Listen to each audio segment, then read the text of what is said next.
ይሄ ነገር መታየት አለብኝ አልኩኝ። ሆስፒታል ሄድኩኝ። ቀጥታ አስወጡልኝ በቃ አልኳቸው ማለት ነው። ከዛ ያለውን ነገር ቨርጂን ነበርኩኝ እሱን ነገርኳቸው። ከዛ መሄድ አለብሽ የሆነ ፍቅረኛ ካለሽ ይሄን ነገር አጥፍተሽ መምጣት አለብሽ ያለበለዚያ ከባድ ይሆንብሻል አሉ። እሱ ደግሞ እንዴት ነው የተፈጠረው? ሰው ቤት እርጎ ነገር ቤት ምናምን ተቀጥሬ ሰራ ነበርና የባለቤቷ ወንድም ነው የሞከረኝ ማለት ነው። ለመድፈር ሙከራ ያደረገብኝ እሱ ነው። በዛ ሰዓት ቨርጂን ነበርኩ። ከማንም ወንድ ጋር ምንም አድርጌ አላውቅም ማለት ነው። ከዛ ምን አደረገኝ? ሞከረ። በጣም ታገልኩት። ብጮህም ምንም የሚደርስልኝ ሰው አልነበረም በሰዓቱ። ከዛ ከነቨርጂኒቲ አርግዤ ነበረ ብለሽ አውርተሽ ነበርና እስቲ ያን ነገር አጫውቺኝ። እንዴት ነበር የሆነው? ወይስ ማለት ምንድነው? ታገለኝ። ምን ተፈጠረ? ልብሴን አውልቆት ስለነበረ የዘር ፈሳሹ ልብሴ ላይ ፓንቴ አካባቢ ላይ ፈሰሰብኝ። ያ ነገር ለካ ወደ ውስጥ ገብቶ ልጅ ይሆናል። እኔ ያን ነገር ከዛ በኋላ ነው ሰው ማመን ያልቻለው ያንን ነው ገባሽ? እኔም ከዛ በኋላ ነው የሰማሁት እንጂ እንደሚፈጠርም አላውቅም ነበረ ምናምን። ከዛ በኋላ እኔ ምን አደረኩኝ? ወጣሁና ከዛ ቤት ማለት ነው ለቅቄ ወጥቼ ስራዬን ቀጠልኩበት ሌላ ቦታ። ከዛ በኋላ ምልክቶቹን ማየት ስጀምር ግራ ገባኝ። ማመን አልቻልኩም ለራሴም ማለት ነው። እና የኔን ስሜት ምናምን ስታይ ነው እህቴ ሄደሽ ተመርመሪ ይሄ ነገር የእርግዝና ምልክት ነው ስትለኝ ሄጄ ስመረመር አለ እርግዝና። ወቅቱ ደግሞ የኮሮና ሰዓት ነው። የኮሮና በሽታ ነው የመሰለኝ። እኔ ስሰራበት የነበረን ቤት ኮሮና ነው ብላ ነው ያስወጣች። 15 ቀን ቆይና የምትቆይበት ሲጣራ ተመልሰሽ ትገቢያለሽ ብላ ነው ያስወጣች። ከዛ ስወጣ ተመረመርኩኝ ምናምን። ከዛ በኋላ አለ ሲባል የሆነች ሴትዮ ነበረች። እሷ ጋር ጥገኝነት ቁጭ አልኩኝ። በቃ ከባድ ዲፕሬሽን ውስጥ ነው የገባሁት በሰዓቱ። ምክንያቱም ይሄን ያህል ከባድ እንትን ይመጣብኛል ብዬ አልጠበቅኩም። ከዛ በኋላ እሷ ጋር ትንሽ ጊዜ ቆየውና ስራ መፈለግ ጀመርኩኝ። ስራ ስፈልግ ምናምን በቃ ኮሮና ሰዓት ስለነበረ የወጣም ሰራተኛ ያስገቡም አዲስ አይቀጥሩም ምናምን። እርጉዝ እንደሆንሽ ካወቅሽ በኋላ በቃ ምንም አይነት ሶሉሽን ለማምጣት አልሞከርሽም? አሁንም ወደ ስራ ነው የገባሽው? በቃ ምንም ስልሽ እኔ አሁን እዚህ ጋር ምንድነው መሰለሽ እርግዝናው ራሱ ተፈጥሮ ራሱ ስለሱም አስባለሁ ጨነቃለሁ፣ ግን ማርፍበት አጣው። መጠለያ ነው ችግር። ስራውን ካለ መፈለግ እንኳን ሰላም አልነበረኝ በሰዓቱና ከባድ ጭንቀት ውስጥ ገባሁኝ። ከዛ በቃ ቤተሰቦቼን አንድም ቀን አስቸግሬ አላውቅም። ሁሌ እነሱን እንደረዳው እንጂ አንድም ቀን እርዳታ ጠይቄያቸው አላውቅም። የዛኔ ግን ጠየኳቸው። በቃ እንዴትም ብላችሁ ከየትም ብላችሁ ብር ፈልጉልኝ፣ ትራንስፖርት ላኩልኝ፣ ወደ እናንተ መምጣት አለብኝ አልኳቸው። ወደ ክፍለ ሀገር ግዴታ መሄድ ነበረብኝ እንግዲህ። ከዛ እናቴ ብር ፈልጋ ላከችልኝ ማለት ነው። በዛ ሰዓት ደግሞ እጥፍ ነው የሚያስከፍሉሽ። አንድ ሰው አንድ ወንበር ላይ አንድ ሰው ብቻ ነበር የሚቻለው። እጥፍ ነው ላይ ያስከፈሉኝ። በሌለኝ ብር እጥፍ ከፍዬ እንግዲህ ሄድኩኝ ማለት ነው ክፍለ ሀገር። እዛ ለመሄድ ራሱ ከመሄዴ በፊት የደረሰብኝ ልንገርሽ። እኔ ከሴትዮ አሁንም እሷ ጋር ነኝ፣ ጥገኝነት የገባሁባት ሴትዮ ጋር ነኝና ትኬት ቆረጥኩና ሰው ነው ያስተዋወቀን። የማቃት ልጅ ነበረችና እሷ ደግሞ ሴትዮዋን ታውቃታለች።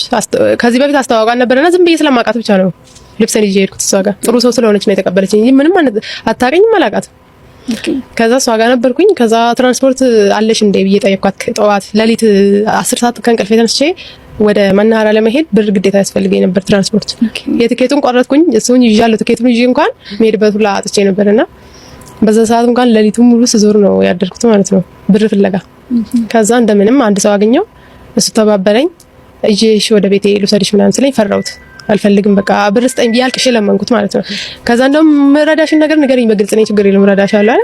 አልጋ ያዝልኝ አልኩት። 150 ብር ምናምን ነው እዛ ዘነበ ወርቅ አካባቢ እኮ አልጋ ራሱ ያኔ በቃ እኔ ከፍልሻለሁ ችግር የለም ብሎ ወስዶኝ አልጋውና ሲዞኝ ምናምን ነው የሄደው ማለት ነው።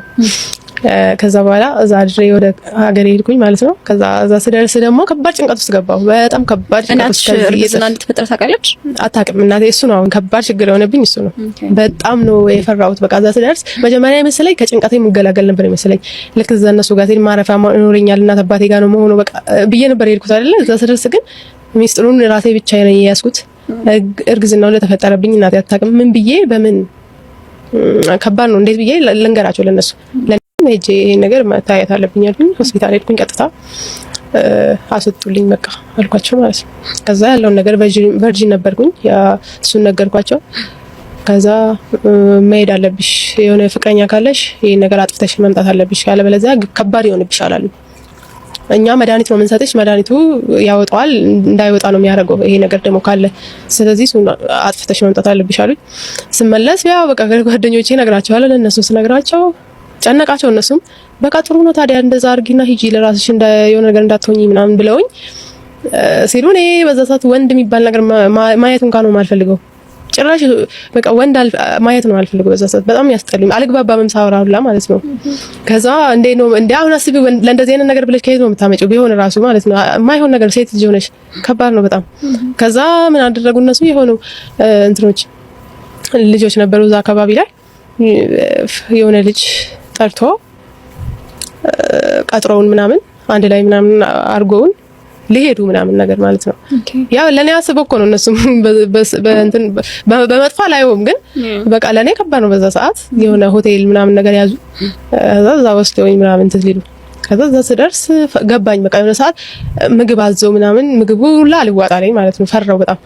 ከዛ እዛው ጥዬ ምግብ የሆነ ሰዓት ምግቡንም ጥዬ ምናምን ገባኝና ጥዬ ወጣውና ሄድኩኝ። ከዛ በተአምር በቃ ከሞትኩም ልሞት እንጂ እንደዚህ አይነት ነገር ውስጥ አታስገቡኝ፣ በጣም ያስጠላኝ፣ አልፈልግም፣ አላረገውም እንደዚህ ያልኳቸው። ከዛ በኋላ ወደ ሆስፒታል ያው ማረግ አልቻልኩም። ያንን ምናምን ካልኩ እነሱ እንትን ይጠነክሩብኝ ይችላሉ። ከዛ ዝም አልኳቸው። ከዛ እነሱም አልጠየቁኝም። ከዛ ማን ይጠይቀኛል?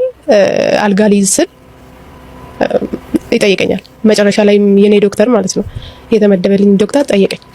የታለ ፍቅረኛሽ ምናምን ብሎ ጠየቀኝ። እሱ ወስኗል ምናምን አይነት ነገር ሲለኝ ነገርኩት ኬዙ። ስነግረው እንዴት ነው እንደዚህ አይነት ነገር የሚልኩብኝ ተከታች ብሎ ተቆጣ። ይልሽ እኔ ላስፈርምሽ ፈርመሽ ነው መድኃኒቱን ማስጀምርሽ እንጂ እንደዚህ አይነት ነገር ውስጥ አልገባም ምናምን። አልጻፉበትም ካርዶች ላይ ምንም ነገር የለም እንደዚህ ያላሉም ቨርጂን እንደሆንሽ ምናምን አልጻፉ ማለት። ከዛ ታች ሄዶ አጣራ ምናምን ነግራን ነበረ ግን እንዲህ ብለን መልሰናል ነበር ምናምን አሉት። ከዛ አስፈረመኝ። ጽፌ ራሴ ፈርሜ ምናምን ወደዛ ገባው ማለት ነው። ከዛ በዛ ሰዓት እንግዲህ ማንም አብሮኝ አልነበረም።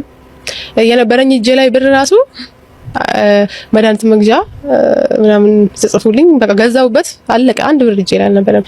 ከዛ ታኛሁኝ እዛ ካልጋ ሲይዝ የዛኑ ቀን ነው መድኃኒቱ የሚወሰደው። ወሰድኩ። ከዛ በኋላ በቃ ከባድ ችግር ውስጥ ነው የገባሁት።